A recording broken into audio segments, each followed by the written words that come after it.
Deuteronomy Chapter 20.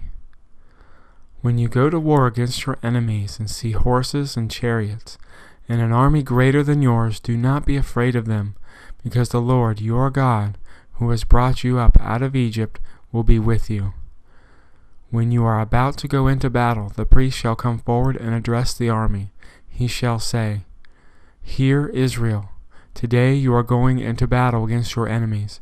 Do not be faint-hearted or afraid. Do not panic or be terrified of them, for the Lord your God is the one who goes with you to fight for you against your enemies, to give you victory." The officers shall say to the army, "Has anyone built a new house and not yet begun to live in it? Let him go home, or he may die in battle, and someone else may begin to live in it. Has anyone planted a vineyard and not begun to enjoy it? Let him go home, or he may die in battle, and someone else enjoy it. Has anyone become pledged to a woman and not married her? Let him go home, or he may die in battle, and someone else marry her."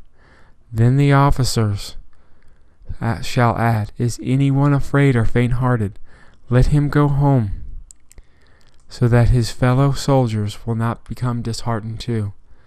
When the officers have finished speaking to the army, they shall appoint commanders over it.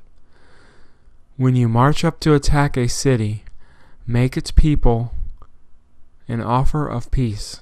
If they accept and open their gates, all the people in it shall be subject to forced labor and shall work for you. If they refuse to make peace and they engage you in battle, lay siege to that city.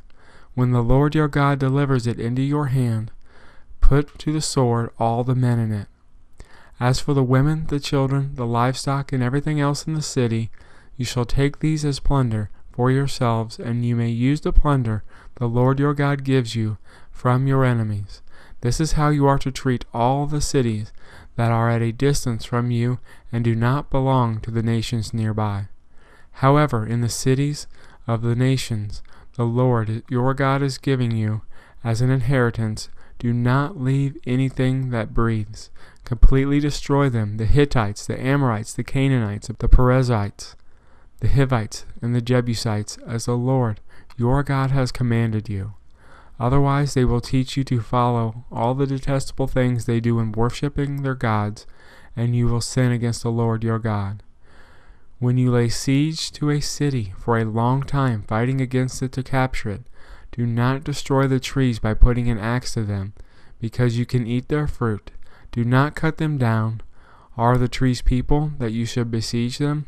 However, you may cut down trees that you know are not fruit trees and use them to build siege works until the city at war with you falls.